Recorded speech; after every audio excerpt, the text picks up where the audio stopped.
It's estimated that around 7 million Americans have Alzheimer's disease, a number that's expected to double by 2060. But researchers have found that some of the highest rates of cognitive impairment and dementia exist in a population that's long been one of the most difficult to study, Native Americans.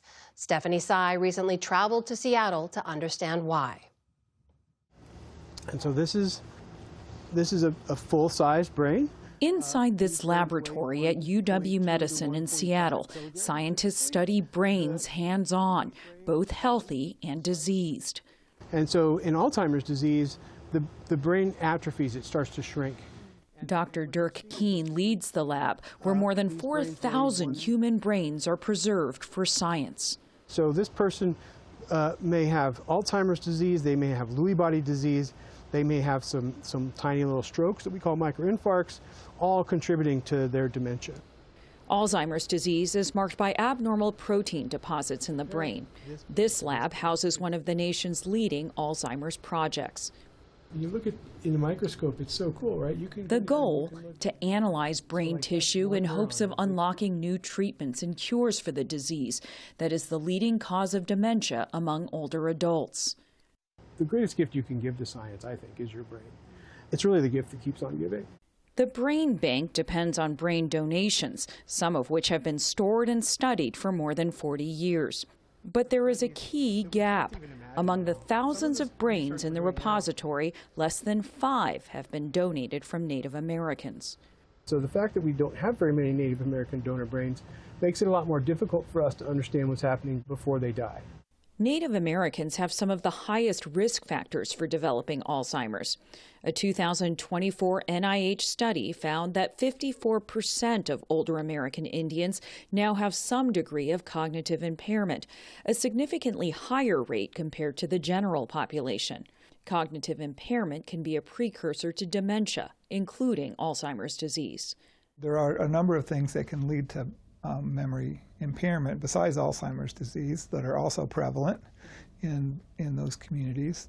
Dr. Thomas Grabowski directs the University of Washington's Alzheimer's Disease Research Center. There's a high rate of cerebrovascular disease and diabetes. There's higher rates of post-traumatic stress disorder. There's higher rates of alcoholism. There's surprisingly high rates of traumatic brain injury. And all these factor in. Why hasn't there been more research around this particular community, which has comorbidities for cognitive decline and Alzheimer's as well? It's a community, or it's a collection of communities which are particularly wary, I would say, of some of the institutionalized scientific process in the United States. And so building trust with the communities is harder and slower. It's a long process. That process began nearly 3 years ago for 76-year-old Linda Holt, a Native American and former health director of the Suquamish tribe. Once a year, she makes a nearly 2-hour trip that includes an early morning ferry ride from her home in Bremerton, Washington, to a UW hospital in downtown Seattle. All right, so the next test is going to be a memory test.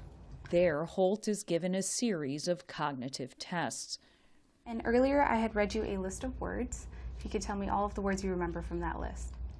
Face, velvet, church, daisy, red. Parachute. She's enrolled in ongoing research now being conducted as part of a decades-long study into Alzheimer's by teams from the University of Washington and Washington State University. Now, can you please tell me the name of this animal? Lion. This one? Rhinoceros. Camel.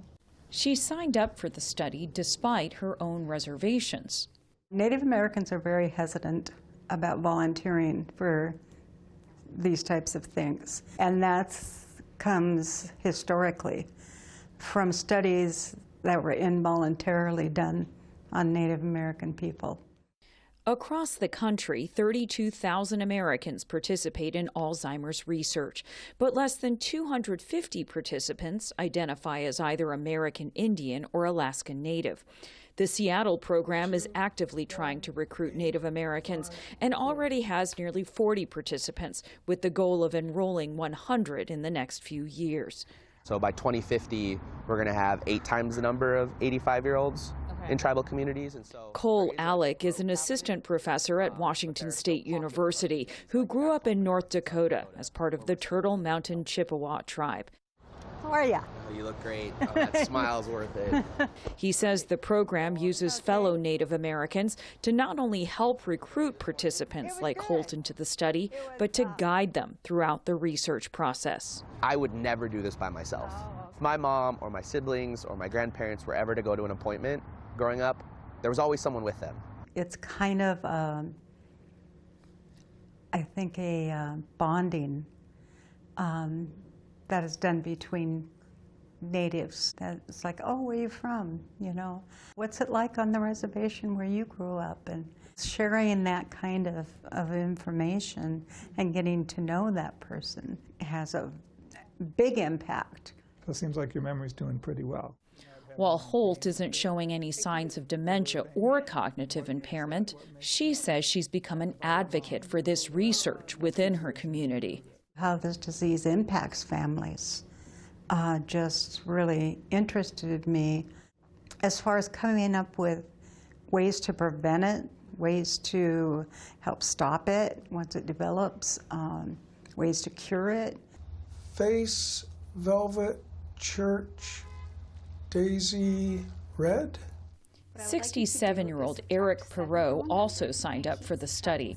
His Native American heritage can be traced back to his mom, who he says began showing signs of cognitive decline near the end of her life. I saw my mom decline, and that was very difficult. A grant from the NIH funds this research. But earlier this year, as part of a larger effort by the Trump administration to slash federal spending, the program's funding was delayed. A few months later, their grant was renewed. Well, I'm glad that the research is managing to continue despite all of the anti-science sentiment that is in this country. You might be asked at some point whether you are interested in, ultimately letting us look at the brain.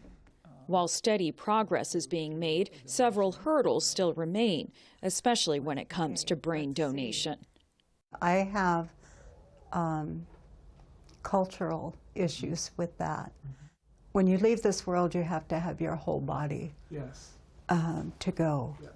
So we devoted a lot of the last 5 years to just understanding how to transact a research relationship with participants like the ones that we interviewed today. What sorts of things are culturally acceptable to them? What sorts of ways can we reconcile how we do scientifically integral work with their norms? This person has lost a huge amount of their brain mass because of Alzheimer's disease. Back at the brain bank, Dr. Keene says only actual brains can reveal the kind of ground truth needed to develop targeted treatments and preventions. Native Americans will have specific differences in what causes dementia, how susceptible they are to certain things, what drugs might work better or worse. We can only really know that once we've been able to study the brain tissue from those folks, and that's true for any community. But researchers say the contributions Linda Holt has already made may be crucial for healing the next generation. For the PBS NewsHour, I'm Stephanie Tsai in Seattle.